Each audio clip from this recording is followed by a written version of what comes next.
you. Mr. Patterson, you're recognized.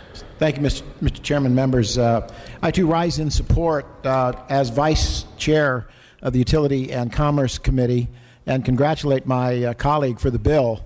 A couple of key points here. One is that the intention here is to analyze, amongst a lot of other factors, the economic aspects of this policy.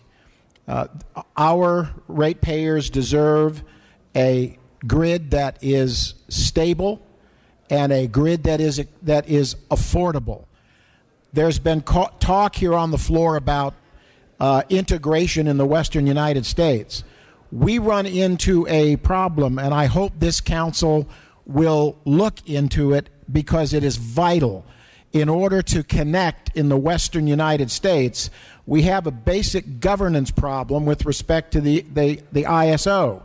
The ISO is a politically appointed board where the ISOs and the operating systems in the western United States and other states are professionally populated, and that has created some difficulty with respect to integrating the western United States into an ISO.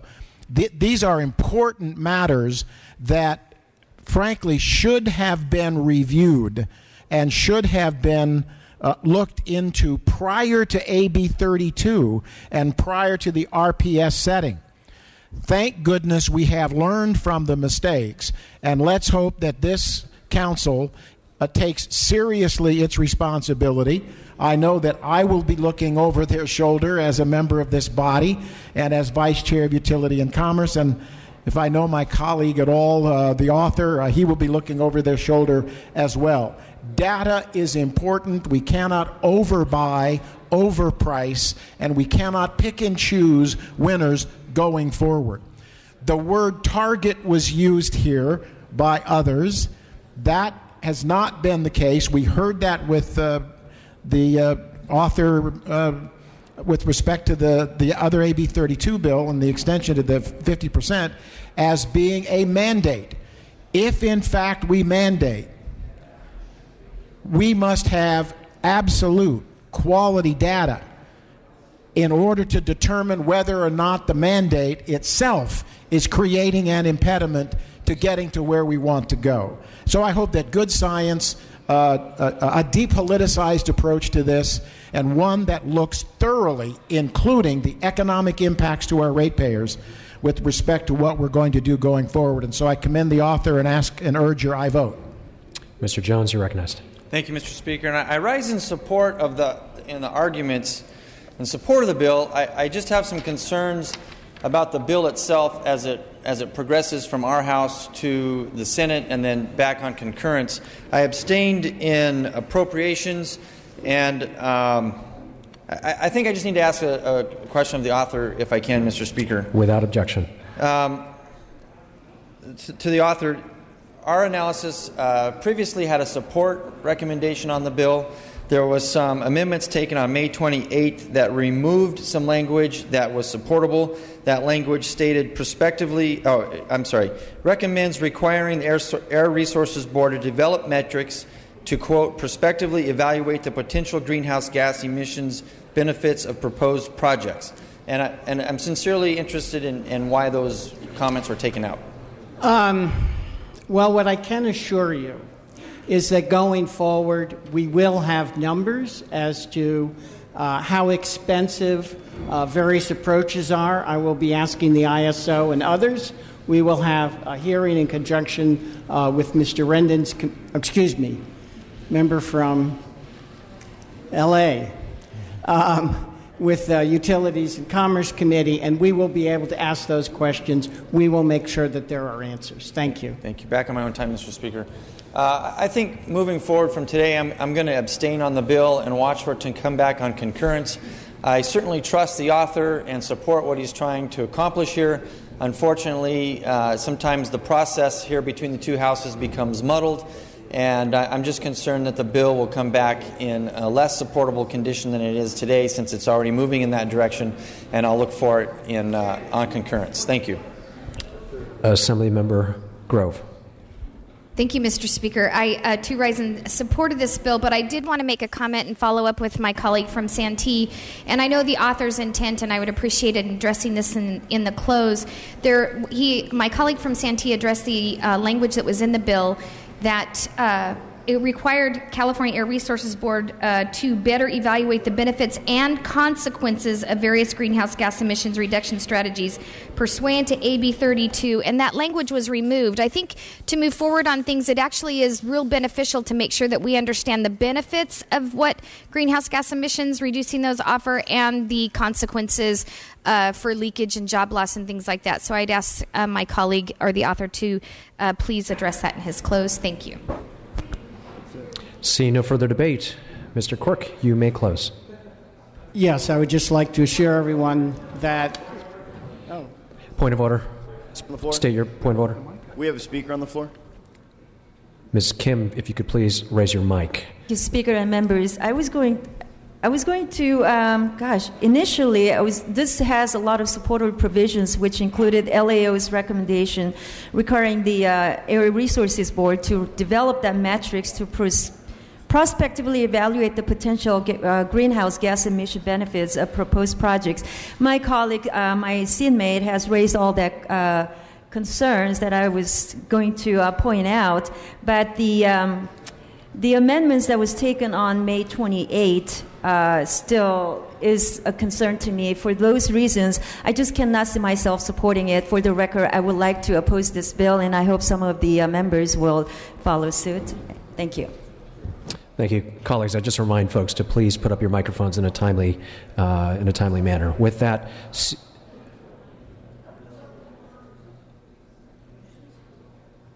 I was not referring to Ms. Grove. I was actually referring to Ms. Kim. But that being said, point of order. Please state your point of order. The point of order is this: for the record, Ms. Kim's microphone was up before Ms. Grove's microphone was up. The microphone went down. But that being said, why don't we go to Mr. Quirk for your close? Again, AB 33 will allow us all to find out what the different approaches are, to look at the costs, and to come up with a plan which can be a model for the whole of the West and the rest of the country. Thank you. The clerk will open the roll. All members vote who desire to vote. All members vote who desire to vote. All members vote who desire to vote. The clerk will close the roll and tally the votes. Ayes 64, noes 3. The measure passes. Colleagues, at this time, we have one bill on call. I'm going to lift the call on file item 56, AB 1266. The clerk will post. All members vote who desire to vote. All members vote who desire to vote. All members vote who desire to vote. Close the roll. The clerk will close the roll and tally the votes. Ayes 41, noes 27. The measure passes. With that, members, at this time, we're going to recess for an hour. Please return to the chambers promptly at 2 p.m. Members, be sure to return at 2 p.m. This House stands in recess until 2 o'clock.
The House is back in session. We urge members to get back to the chamber.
Members, we are back in session. We're going to go back to where we were in the daily file. At this time, we're going to go to line item 69, AB 43. The clerk will read. Assembly Bill 43 by Assemblymember Mark Stone and others enacted relating to taxation.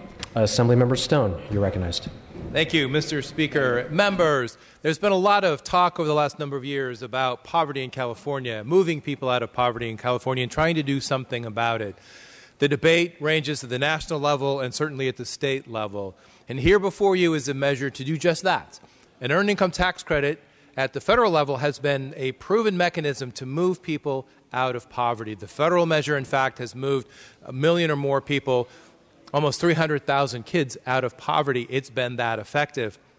This bill is the policy framework for our House's policy priority or budget priority that we have moved forward in our conversations right now with the Senate and the governor. And in fact, the governor has graciously agreed to fund an earned income tax credit for California. This bill is a policy framework for that. Now, what are the benefits? The benefits of moving people out of poverty. Poverty is very, very expensive for all of us in California. And with poverty rates running almost 24%, we have to do something different. And an earned income tax credit, being that measure to be able to move people out of poverty, invest in our communities, is what's before you today. Now, from an economic development standpoint, an earned income tax credit also has great benefits by putting money in the pockets of people in the areas of California that have not been recovering as California starts to come back from the recession. Money that people will spend, that's what drives the economy in areas of California that have not yet been touched by that recovery. This is an important measure. This is a landmark measure. This would allow California to join 25 other states in having an earned income tax credit that is specific to the issues of poverty in their area. With us having the highest poverty rate of any state in the nation, it is time for us to take bold action. This is that action to move people out of poverty in California. With that, I respectfully request your aye vote. Mr. Lackey, you're recognized. Yes, thank you, Honorable Chair and members. I rise in support of AB 43. My favorite president, Ronald Reagan, fortified and sponsored the Earned Income Tax Program to help working families make ends meet. As we grapple with raising minimum wage, I personally feel that this is a better method to empower working families instead of raising costs on business. Studies have shown that the EITC is a proven way to reduce poverty. My district is still recovering from the economic downturn of 2008. A yes vote on this bill will help restore dignity to individuals who are working members of our society and are interested in improving their quality of life. I urge an aye vote. Mr. McCarty, you're recognized. Thank you, Mr. Speaker. I also rise in support as a joint author. I'm pleased that we see the inclusion of the EITC in our state budget, but it's really only a start. This bill will help create a policy framework to expand the EITC in the years ahead. Despite California's strong economy, unfortunately, millions of low-income families are still struggling to get by. And studies have shown that this truly, an EITC program, in companion with the minimum wage increase, actually creates more economic output and is a very cost-effective way to improve the quality of lives of low-income families. I want to thank my colleague from the Central Coast on his leadership, bringing California to the forefront along with 25 other states. But I also want to note that for the last 15 years, 5 or so members from this House have pushed forward this idea, and I'm glad the time has come in 2015. I just want to recognize former Assembly members Gil Cedillo, Hilda Solis, Dave Jones, Roger Dickinson, and Michael Allen for bringing this issue forward in the past. And so excited that we're here today to hopefully bring it to fruition, and respectfully ask for your aye vote. Mr. Mays, you're recognized. Thank you, Mr. Speaker. Poverty is a major issue in California. As the author had so noted, that when factoring with the census data, we are about 24%. We have the highest poverty rate in the nation, which is absolutely unacceptable. On the federal level, I support the earned income tax credit. I think we have to be very careful, though, with the California earned income tax credit, to think that this is going to incentivize people from getting off of government assistance onto work. And so my question, if I have a question for the author. Without objection. What studies have you done to show that this proposal is going to move people from welfare or from government assistance, giving those folks, because right now if we're giving them something for nothing, what does this do to provide to make sure they're going to work? Well, this is a tax credit for working families. And if you look at all the studies around the federal earned income tax credit, it has been very effective at moving people out of welfare-type programs and onto to their own self-sustainability. Same thing will happen for California. As you note, the high poverty level, if we turn our backs on those people, then we will continue to carry that high burden. That burden on all taxpayers across California. It's a method that's been proven to work. You know that it works. Take a look at the studies yourself. I'd be happy to send them on to you. That shows how effective this can be. Again, this is for working families in California, moving them out of poverty. Mr. Patterson, you're recognized. Thank you, Mr. Speaker. I think it's important to note on the poverty level. There are a lot. I know this. I'm going to probably be ruled out of order. So here we go. but we do have a poverty rate. I hope that this is going to do something to reduce it.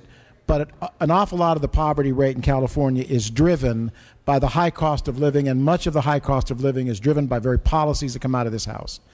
And I think we need to be very, very careful about that. A question to the author? Without objection.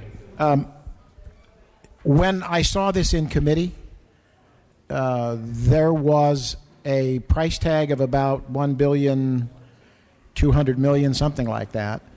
Coming to the floor, it is absent a number or a price. Can you give us the range of what you think this will cost the general fund? The cost of the general fund will be dependent on what the legislature and the governor are willing to put into it. This is a framework for an earned income tax credit. The current proposal in the budget is for a subset of what this framework suggests. And if you read the bill, that you'll notice that it is subject to appropriations annually for the governor and the legislature to decide how much of this policy that they will fund.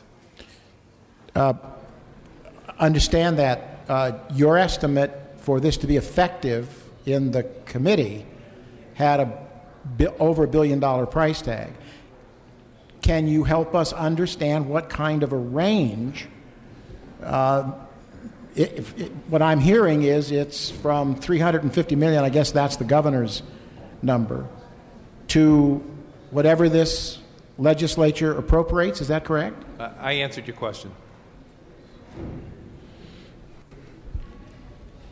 Well, my only point is we're looking at a bill that we're going to pass.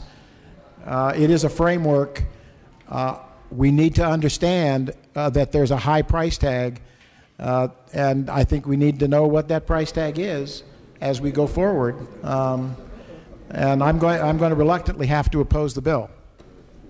Mr. Thurman. Thank you, Mr. Speaker and members. I rise, too, in support of AB 43. As a joint author, I would like to thank my colleague from Santa Cruz for his leadership and authorship on this. You know, we heard this item in the Budget Subcommittee on Health and Human Services that I chair. I can't tell you the countless number of testimonials we heard from low-income Californians who are trying their hardest to work their way out of poverty. Many of them working minimum wage jobs where they have to work 2 jobs to make $30,000 a year. I don't care what policies you care about in California. I don't know where you can live in this state when you're a family making $30,000 a year and working 2 jobs, and sometimes less. But I'll share with you this personal narrative. I wish that there'd been an earned income tax credit in this state when I was raised in California. If I could ask my colleagues, please. You know, I was raised by a single mom, an immigrant, who worked 2 jobs and went to night school to get us off welfare, to get us off of food stamps, to get us off of free and reduced lunch programs. And she struggled, and thankfully we're here. We owe it to Californians to give them an opportunity to lift themselves up out of poverty, and I would urge us to ask this question: what's the cost to not act? Californians depend on us to lead. 25 other states have already taken this approach. It's more than time for California to do the same. I urge your yes vote on AB 43. Mr. Linder, you're recognized. Thank you, Mr. Speaker and colleagues. I'll briefly like to mirror what my colleague from Lancaster had spoke about earlier about the earned income tax credit, and I'd also like to thank the author for this bill. In particular, this is something that Nixon and Ford put together and introduced under their presidencies, and then it was expanded on by President Ronald Reagan. In fact, if I have a quote, permission to read? Without objection. Ronald Reagan once said, "The earned income tax credit is the best anti-poverty, the best pro-family, the best job creation measure to come out of Congress."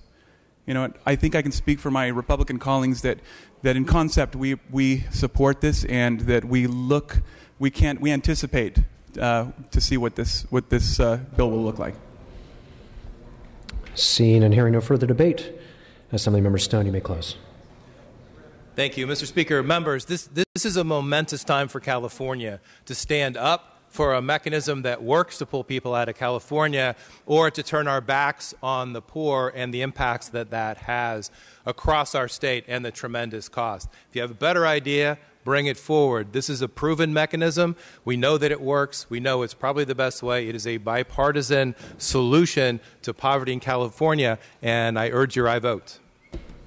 The clerk will open the roll. All members vote who desire to vote. All members vote who desire to vote. All members vote who desire to vote. The clerk will close the roll and tally the votes. Ayes 57, noes 1. The measure passes. Moving to file item 70, AB 47, the clerk will read. Assembly Bill 47 by Assemblymember McCarty and others, enact relating to preschool. Mr. McCarty, you may open. Thank you, Mr. Speaker. Proud to present AB 47, the Preschool for All Act, which sets a state framework to provide funding for all low-income eligible children who qualify for the existing state preschool program. Vast research shows that investing in early education is a highly effective tool in promoting student academic success, preventing kids from entering the juvenile justice system, and fighting poverty. Unfortunately, every year, tens of thousands of kids are left behind and don't have access to either a transitional kindergarten, Head Start, or a state preschool program. This bill attempts to address that. Preschool prepares children to be ready for successful in life. Ultimately, this bill fulfills last year's commitment from the governor and legislature to expand our state preschool program for all low-income children.